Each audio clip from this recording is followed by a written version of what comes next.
Nesse vídeo a gente vai falar sobre como declarar honorários advocatícios recebidos no imposto de renda. Eu vou te mostrar aqui na tela do meu computador o passo a passo que você tem que fazer lá no programa do IR, ficha por ficha, item por item. E a única coisa que a gente pede é que você já deixe o seu like, se inscreva no nosso canal, ative o sininho de notificação, porque isso nos ajuda muito e também ajuda você a receber mais conteúdos como esse. Bora lá!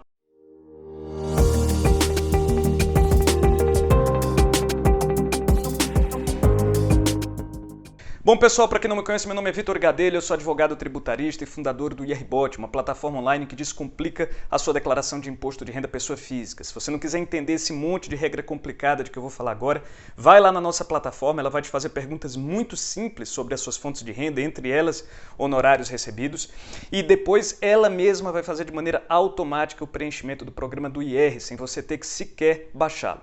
Dá uma olhada no nosso site, o link a gente está deixando aqui na descrição, que eu tenho certeza que você vai gostar.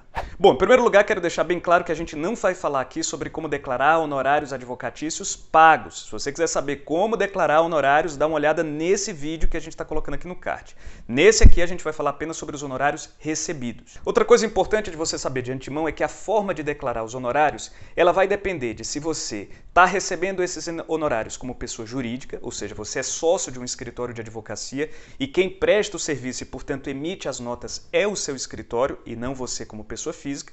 E a outra forma é quando você está recebendo esses honorários como pessoa física, portanto, como profissional autônomo. Além disso, se você estiver recebendo esses honorários como pessoa física, como autônomo, também a forma de declarar muda em função de quem que está te pagando. Se for pessoa jurídica, quem está te pagando, a forma de declarar é uma. Se for pessoa física, a forma de declarar é outra.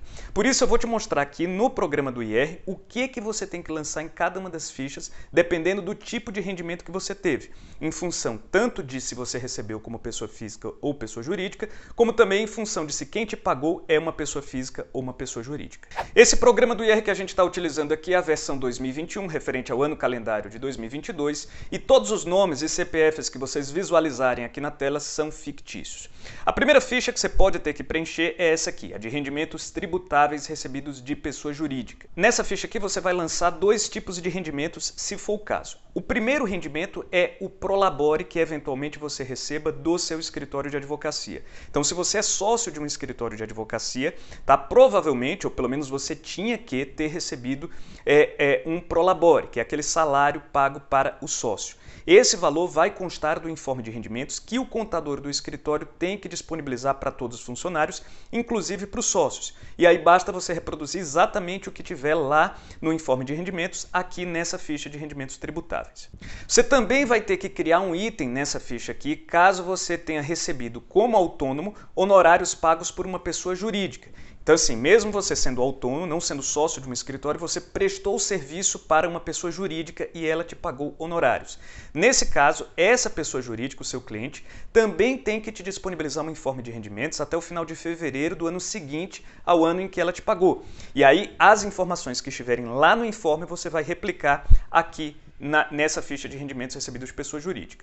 Para isso, você vai clicar aqui no botão Novo, vai preencher os dados da fonte pagadora, CPF, o CNPJ, o nome da fonte pagadora, vai colocar aqui os rendimentos, a contribuição previdenciária, que é o INSS que tiver sido retido pela fonte pagadora, o imposto de renda que tiver sido retido, nos dois casos aqui que eu mencionei, tá? É bem provável que tenha sido feita uma retenção, também os valores referentes ao 13º e ao imposto de renda sobre o 13º. Tudo isso vai estar discriminado no informe de rendimentos. Em seguida você clica em OK. Depois você vai vir para a ficha de rendimentos tributáveis recebidos de pessoa física ou do exterior. Esse é o caso aqui de rendimentos que também estão sujeitos à tabela progressiva do imposto de renda, mas que não estão sujeitos à retenção na fonte, ou seja, eles não são pagos originalmente por uma pessoa jurídica e sim por uma pessoa física. Quando esses recebimentos, quando recebimentos desse tipo aqui, ou seja, aqueles pagos por pessoa física ou vindos do exterior, eles são superiores a R$ 1.903 no mesmo mês, qualquer que seja ele ao longo do ano calendário, você também está sujeito a fazer e pagar o chamado carnê-leão até o último dia útil do mês seguinte ao do recebimento. Ou seja, para esses tipos de rendimento, quando ele supera esse piso de R$ 1.903 no mesmo mês, você vai ter que recolher o imposto de renda de forma antecipada. Você não vai esperar até até o ano seguinte. Você vai recolher já até o último dia útil do mês seguinte, mediante o preenchimento do Carnê-Leão.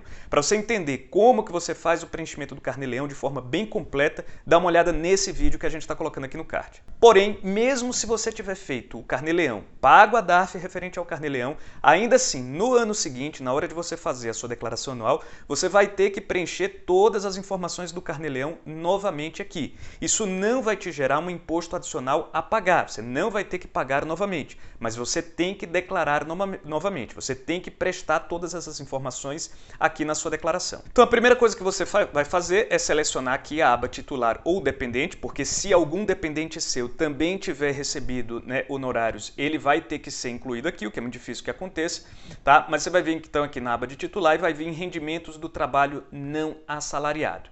Você vai ter duas opções de preenchimento aqui. A primeira delas é importando os dados do Carnê-Leão.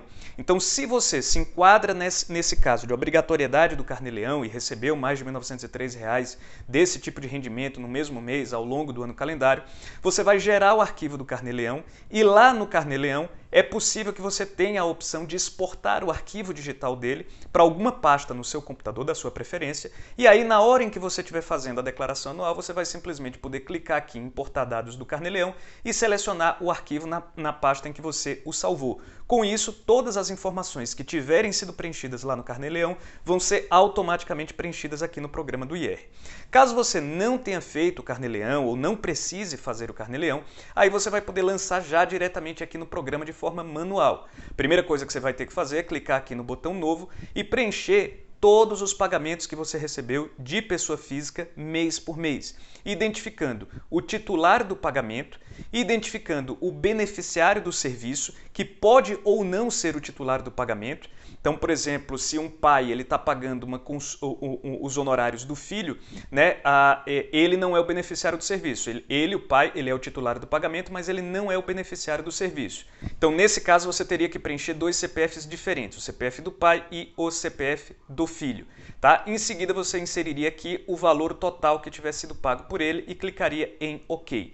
Lembrando que você vai ter que fazer isso mês a mês. Então, recebimentos de janeiro têm que ser lançados na aba de janeiro, recebimentos de fevereiro na aba de fevereiro e assim por diante. Sempre respeitando o regime de caixa. O que é o regime de caixa? No regime de caixa, o que importa, tá, é o mês em que você de fato recebeu aquele dinheiro e não o mês em que originalmente aquele dinheiro era devido. Então, se, por exemplo, você emitiu uma determinada fatura para o seu cliente no mês de abril, ele teria que ter pago ainda no mês de abril, mas ele pagou, vamos supor, apenas em junho, você vai lançar apenas em junho, porque o que vale aqui é a data em que o pagamento foi efetuado.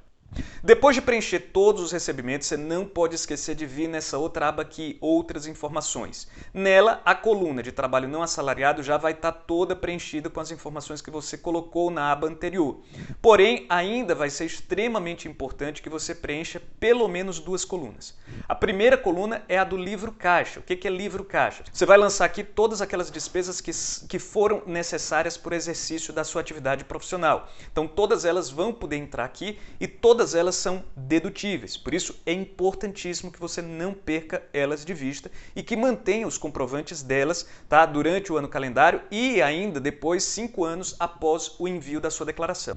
Quais que são essas despesas que você vai poder incluir aqui no livro caixa e, portanto, deduzir do seu imposto de renda? Em primeiro lugar, salários em geral, inclusive os encargos trabalhistas ou previdenciários, INSS, FGTS, 13º, férias, etc. Então, se você tem secretária, faxineira, copeira, tá, todas elas vão poder, os gastos que você teve com os salários delas, contanto que pagos por você como pessoa física, como profissional autônomo, vão poder ser deduzidos a título de livro caixa e, portanto, deverão ser lançados aqui na coluna referente ao livro caixa, conforme o mês em que elas tiverem incorrido.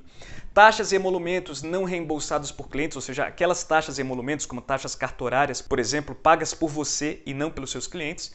E principalmente, mais importante do que todas as outras, as despesas de custeio, que são essas despesas que, como eu falei, são necessárias para o exercício da sua atividade profissional. Então, o aluguel, por exemplo, do escritório, conta de luz, conta de internet, conta de água, os materiais de escritório, materiais de limpeza que você utiliza para limpar o escritório, serviços de TI que você contrata para fazer a manutenção ou o suporte, né, dos equipamentos, das máquinas, dos computadores. A manutenção do imóvel, então se você tem que contratar um encanador, por exemplo, para consertar alguma coisa do escritório, isso também é uma despesa dedutível. Softwares terceirizados, principalmente é o caso desses softwares gestores, né, em que você controla, por exemplo, processos, né, tudo isso também é uma atividade, é uma despesa necessária para a sua atividade. Serviços de agenciamento também entram, então se você faz parte de um Jus Brasil, de outro tipo de plataforma como essa, né, que agencia clientes, você também pode incluí-la no livro caixa. Caso você trabalhe de home office, é possível pegar as suas despesas residenciais que tenham relação com a sua atividade profissional, então, por exemplo, energia, né, o aluguel propriamente dito, internet, que são coisas que você utiliza, pelo menos parcialmente, para a sua atividade profissional, e você pode aplicar 20% sobre elas. Então, se, por exemplo, o total dessas suas contas, tá, ela deu R$1.000, R$200 podem ser inseridos no seu livro caixa, porque se presume que 20% desses gastos aí foram utilizados para o exercício da sua atividade profissional, já que você trabalha home office. E o que é que não pode entrar aqui no livro caixa? Em primeiro lugar, despesas com transporte. Então, combustível, passagem aérea, pedágio, nada disso pode entrar, ainda que você os utilize para o exercício da sua atividade profissional. Também equipamentos como computadores, notebooks, mouses, teclados, por serem ativos e por se incorporarem, né, consequentemente ao seu ativo, eles também não compõem despesas dedutíveis e por isso não devem ser lançados como despesa de livro caixa. Depreciação desses equipamentos também não pode ser lançada, tá? Então esqueça esses 3 itens que eu mencionei, que são as despesas de transporte, despesas de equipamento e depreciação dos equipamentos, e o resto, se for necessário para o exercício da sua atividade profissional, muito provavelmente vai poder ser deduzido. Por fim, pessoal, não esqueçam essa última coluna aqui, DARF paga o código 0190. Código 0190 é o código do DARF do Carnê-Leão. É aqui que você vai inserir os valores referentes aos DARFs que você já tiver pago anteriormente. Se você não pagou esses DARFs, percebeu agora que deveria ter pago, mas não pagou, faça agora o Carnê-Leão, gere o DARF em atraso, ele já vai vir com juros e multa, pague e só depois é que você vai fazer o preenchimento aqui da sua declaração anual.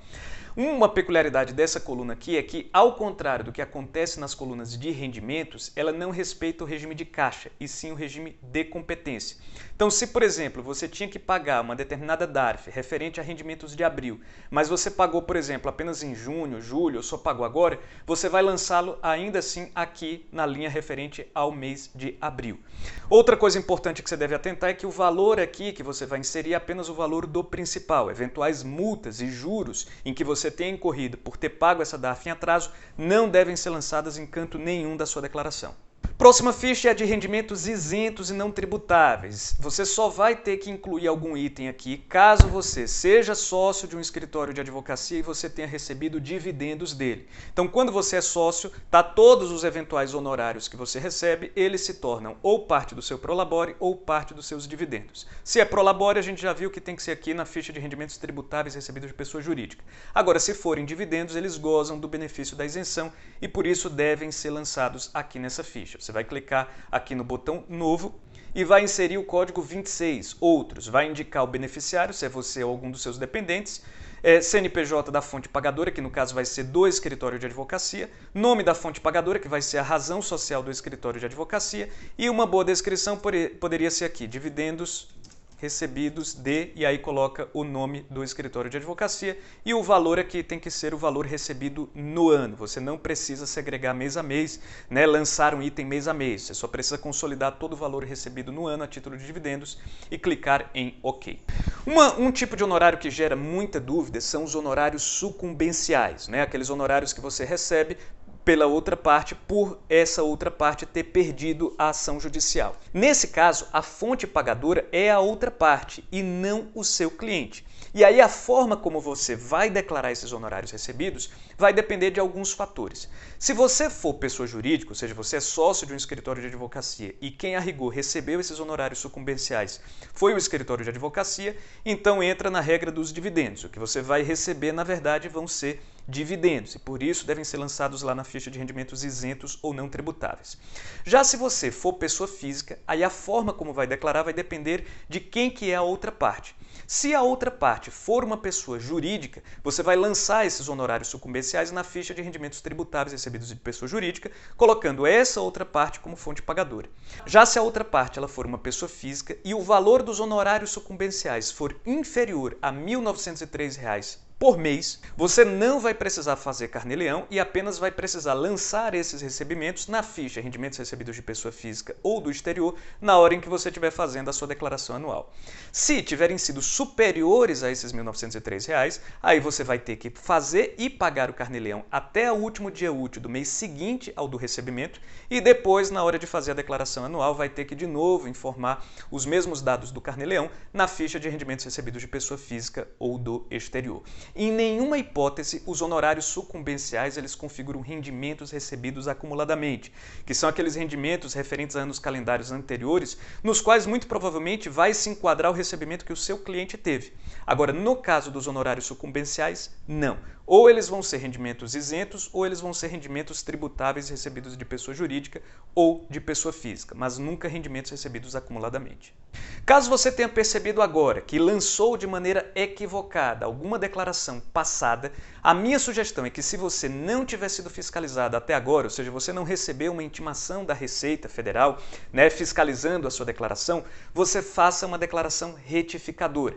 Pode ser que agora você tenha que pagar algum imposto a mais, já que se você omitiu esse rendimento em declarações passadas e esse rendimento ele for tributável, você vai ter que pagar um imposto de renda sobre ele, mas isso evita que você eventualmente seja fiscalizado e até mesmo autuado. Você só não precisa fazer isso caso você tenha percebido que isso aconteceu há mais de 5 anos. E aí, nesse caso, já está prescrito e, portanto, a Receita Federal não pode mais te autuar.